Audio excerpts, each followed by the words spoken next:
Basaveshwar कल्याणला 3 dead body सापडली, पण काही खात्रीलायक माहिती नाही. अजून आपण ओपन नाही करायचं.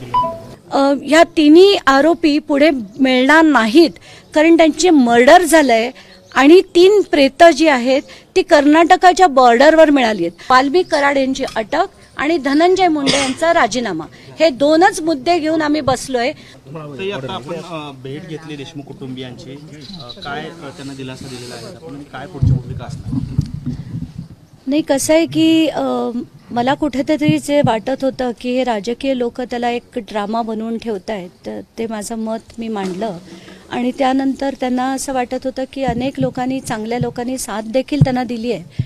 तर त्यांनी आता आजच्या मोर्चात ते जातीलच, पण मी असं ठरवलं की मी या मोर्चात भाग घेणार नाही आहे. कारण सगळेच जण जे या मोर्चात येणार आहेत त्यांना पूर्ण कल्पना आहे की धनंजय मुंडे कसे आहेत. आणि त्यात शरद पवार म्हणाले सुद्धा होते एकदा की धनंजय मुंडेंचे अनेक कारनामे आम्हाला पाठीशी घालायला लागले आहेत. तर त्याच्याच कारनाम्यांपैकी एक कारनामा म्हणजे वाल्मिक कराड. आणि अशा लोकांना मोठं करून जी दहशत पसरवली जाते ती कुठेतरी थांबवायला हवी. म्हणून आम्ही ठरवलंय की आम्ही या मोर्चात न भाग घेता कलेक्टरच्या ऑफिसच्या बाहेर आम्ही जी थोडकी माणसं मुंबईहून आली आहे ती आम्ही बसणार आहोत. आणि ज्या ज्या लोकांना, चांगल्या लोकांना साथ द्यायची असेल त्यांनी तिथे साथ द्यावी. नाही दिलं तरी काही नाही, पण आम्ही जोपर्यंत वाल्मिक कराडला अटक होत नाही आणि धनंजय मुंडेंना त्यांचं मंत्रिपद सोडायला आम्ही भाग पाडत नाही, तोपर्यंत आम्ही तिथे ठिय्या आंदोलन द्यायचं ठरवलंय. कारण आम्हाला धनंजय मुंडे सारखे मंत्री नकोत. जे आमच्या राज्यासाठी कायदे बनवणारे मंत्री जर गुन्हेगार असतील, त्या प्रवृत्तीचे असतील, तर असे मंत्री आम्हाला नकोत. म्हणून त्यांना मंत्रिपदाचा राजीनामा द्यायला भाग पाडू आणि बीडची जनता सुद्धा भाग पाडेल याची मला खात्री आहे. तुमच्याकडे एक कॉल आला होता आणि त्याचा रेफरन्स देत तुम्ही असं म्हणालात की त्या आरोपींचा खून झाला आहे किंवा आरोपी प्रेत सापडले वगैरे. कसं आहे, रात्री 11:15 ते 11:30च्या मध्ये मला एका व्यक्तीने 2 माझे नॉर्मल कॉलवर केले आणि म्हणाले की तुम्ही व्हॉट्सॲप कॉलवर या. व्हॉट्सॲप कॉल माझे अननोन नंबरसाठी सायलेन्स असल्यामुळे मी त्यांना नुसतं टेक्स्ट केलं, तुमची माहिती जी आहे ती तुम्ही मला टेक्स्ट करा. त्याच्यावर त्यांनी मला व्हॉइस मेसेजेस टाकले आणि त्याच्यापैकी पहिले 2 मेसेजेस मी टाकल्या त्यांनी मी वाचलं. ब्लू टिक दिसल्याबरोबर त्यांनी ते डिलीट केले. तर त्याच्यात त्यांनी असं म्हटलं होतं की ह्या तिन्ही आरोपी पुढे मिळणार नाहीत, कारण त्यांचे मर्डर झालंय आणि 3 प्रेतं जी आहेत ती कर्नाटकाच्या बॉर्डरवर मिळाली आहेत. आता ह्याच्यात किती तथ्य आहे किती नाहीये, तो राजकीय पेरलेला होता की नाही मला नाही माहिती, पण ही माहिती मी एसपींना काल रात्रीच दिली आहे. त्याची चौकशी त्यांनी केली असेल. खरं त्याच्यात तथ्य आहे की नाही मला माहीत नाही.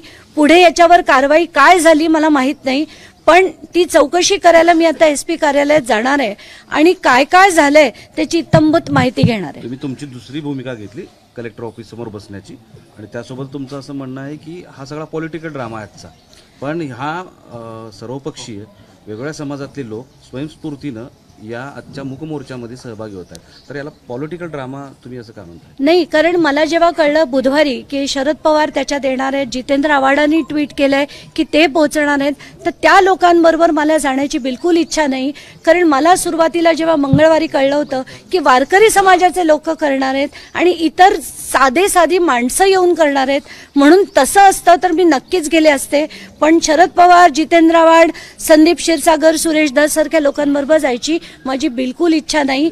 जर हे कुटुंब पण जाणार असेल तर मी डिस्टन्स ठेवून मागे नक्कीच त्यांचं समर्थन म्हणून चालेन, पण या राजकीय लोकांबरोबर बिलकुल जाणार नाही अशी मी भूमिका घेतली. तुम्ही असं म्हणालात की तुम्ही एसपींना फोन करून माहिती दिली. एसपी असं म्हणता आहेत की मला या संदर्भात म्हणजे अशा पद्धतीची कुठलीही माहिती समोर आलेली नाहीये, म्हणजे अशी घटना घडली का किंवा काय याबद्दल कुठे समोर आले नाही असं त्यांचं म्हणणं. त्यांनी मला असं सांगितलंय की आतापर्यंत कन्फर्मेशन काही नाहीये, पण त्याची चौकशी काय झाली आहे, कॉल ट्रॅकिंग झालंय का किंवा कोणाचा कॉल होता, कारण त्यांना नंबर वगैरे सगळंच दिलेलं आहे.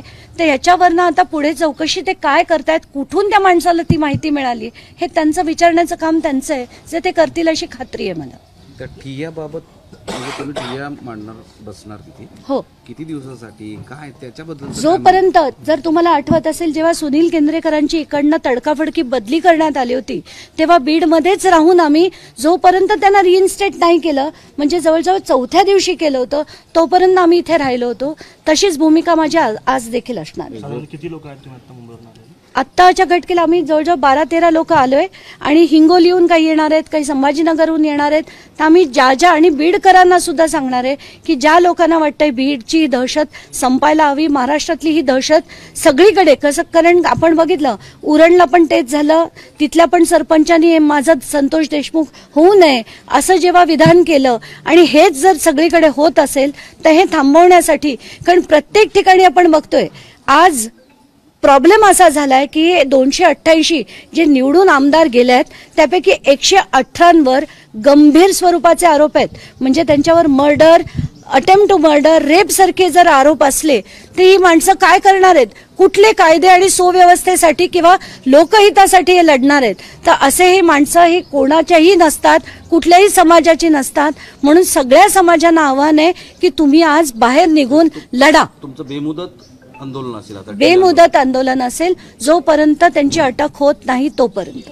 तुम्ही या प्रकरणात बीड जिल्ह्यातले सगळेच राजकारणी सारखे आहेत असा देखील आरोप केला. काय नेमका?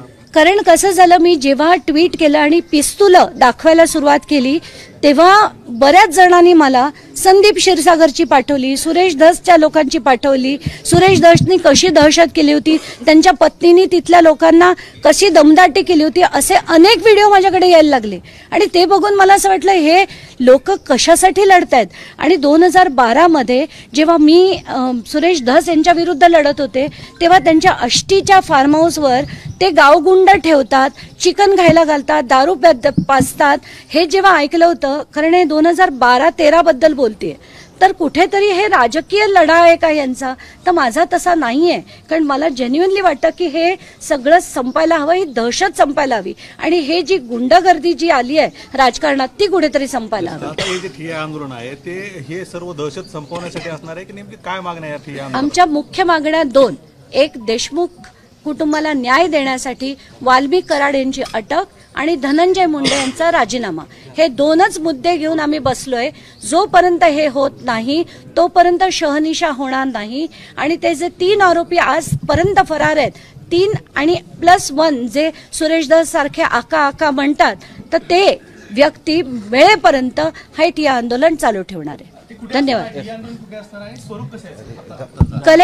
कलेक्टर ऑफिसच्या बाहेर आम्ही बसणार आहे. कारण कलेक्टर हा जिल्हाधिकारी हा सुप्रीम अथॉरिटी एका जिल्ह्याचा असतो, त्याच्या समोरच तिथे आम्ही बसून हे आंदोलन करणार आहे. कारण SP ऑफिसकडे बसून आत्ता उपयोग नाही, कारण SPकडनं हा तपास आता CID कडे दिलाय. त्यामुळे त्यांच्या ऑफिसच्या बाहेर बसून उपयोग नाही.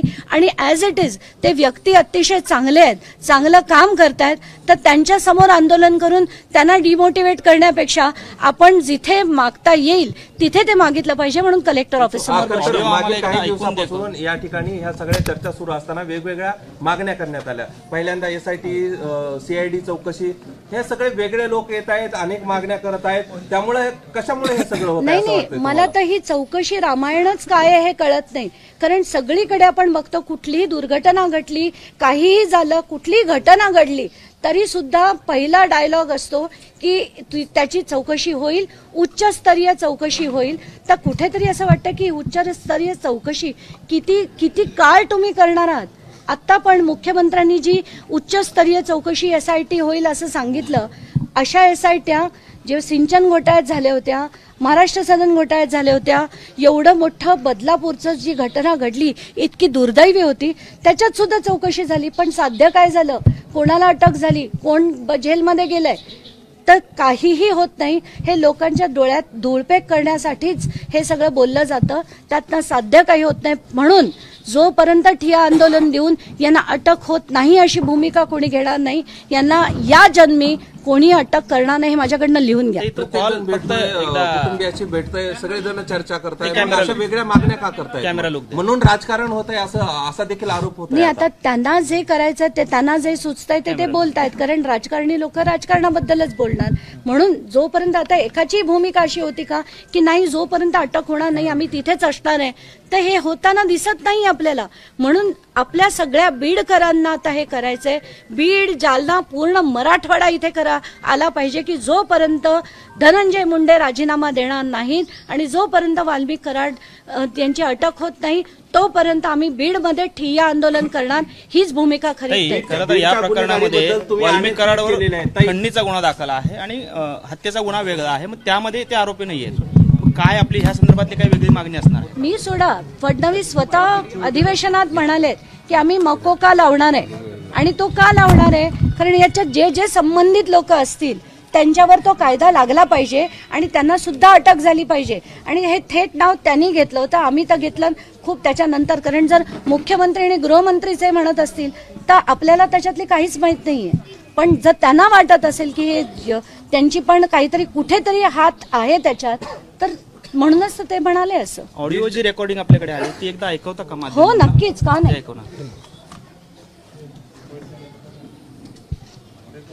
बसवेश्वर कल्याणला 3 डेड बॉडी सापडली, पण काही खात्रीलायक माहिती नाही. अजून आपण ओपन नाही करायचं. परत एकदा. ते बसवेश्वर कल्याणला 3 डेड बॉडी सापडली, पण काही खात्रीलायक माहिती नाही. अजून आपण ओपन नाही करायचं. हे कोणाचा फोन आहे? कुणी केलेला आहे? हा एका व्यक्तीने काल रात्री 11:15 फोन केले. आधी फोन केले. माझा व्हॉट्सअप कॉलवर माझे अननोन नंबर्स सायलेन्स होतात म्हणून त्यांनी व्हॉइस मेसेज टाकले. आणि महत्त्वाचं म्हणजे जसं मी व्हॉइस मेसेज उघडला त्यांनी पहिले 2 मेसेजेस डिलीट केले, पण तिसरा आणि चौथा होता तो मी आधी एसपींना पाठवला आणि मग मी तो ओपन केला. म्हणून माझ्याकडे ते 2 मेसेजेस राहिले जे मी तुम्हाला आत्ता ऐकवले. पहिल्या 2 मेसेजमध्ये ते म्हणतात की या तिन्ही आरोपी सापडणार नाहीत कारण या तिघांचंही मर्डर झाले. आता खरे आहेत खोटे आहेत, हा व्यक्ती कोण आहे का राजकीय मोटिवेटेड आहे मला नाही माहिती. म्हणून ही माहिती मी एसपींकडे काल दिलेली आहे. तुम्हाला धमकीचेही फोन आले? तुम्हाला आलं? मला नाही आलाय. मला अजूनपर्यंत कोणाची धमकी देण्याची हिंमत नाही झाली. या सगळ्या प्रकरणामध्ये कोण हे सगळे पुरावे वगैरे तुमच्याकडे ज्या माहिती येतात हे कोण देत आहे असे देखील चर्चा सुरू झालेली आहे. नाही, गुगलवर माझा नंबर हा सगळ्यांना उपलब्ध आहे. त्या गुगलवरनं सगळ्यांनी मला मेसेजेस पाठवायला सुरू केले आणि त्यानंतर जेव्हा एवढ्या मोठ्या प्रमाणावर यायला लागले, एवढ्या मोठ्या प्रमाणावर कॉल्स यायला लागले की मी ठरवलं आपण एक नंबर जो आहे तो ट्विट करूया. म्हणून तो नंबर आम्ही ट्विट केला. त्याच्यावर तर इतक्या प्रचंड प्रमाणावर व्हिडिओज आले, फोटोज आले, माहिती आली, FIR आले. तो नंबर हवा असेल तर तुम्हाला दाखवतो. त्याच्यावर आलेले मेसेजेस दाखवतो. तुफान मेसेजेस आलेत आणि ते सगळे त्याच्यातले जे फार महत्वाचे होते ते सगळे मी एसपींकडे पाठवलेले होते. चला, धन्यवाद. एक शेवटचा प्रश्न आहे. कुटुंबियांची भूमिका सध्या तरी कुठल्याच्या आंदोलनाची नाहीये आणि हा आज मुक मोर्चा आहे आणि या मोर्चात तुम्ही सहभागी झालात, पण तुम्ही थेट आता ठिय्या आंदोलनाची भूमिका घेतली. यामागचं काय राजकारण? यामागचं राजकारण नाहीये. यामागचं कारण काय ते तुम्ही विचारा. यामागे जोपर्यंत त्यांना अटक होत नाही तोपर्यंत लढा देण्याची गरज आहे आणि ते मी देण्याचं ठरवलं. तर बीडमध्ये असंच एक प्रकरण घडलं होतं, जाळपोळीचं प्रकरण झालं होतं, त्यातही काही चौकशी झाली नाही अजून. पण होणारच नाही कारण हे सगळ्या माहिती आल्यात का? खूपशा माहिती आल्यात आणि यांच्याच नाही सगळ्यांच्याच आल्या. सगळं होत असताना त्याच्याबद्दल कुणी बोलायला तयार नाही. कोणी बोलायला तयार नाहीच आहे ना. तेच तर सांगते. आणि हे सगळं जर संपवायचं असेल तर हे जे किंगपिन आहेत ना त्याचे, हे जे सो कॉल्ड धस म्हणतात ते आका, त्यांना जोपर्यंत अटक होत नाही तोपर्यंत ही स्थिती बदलणार नाही. धन्यवाद.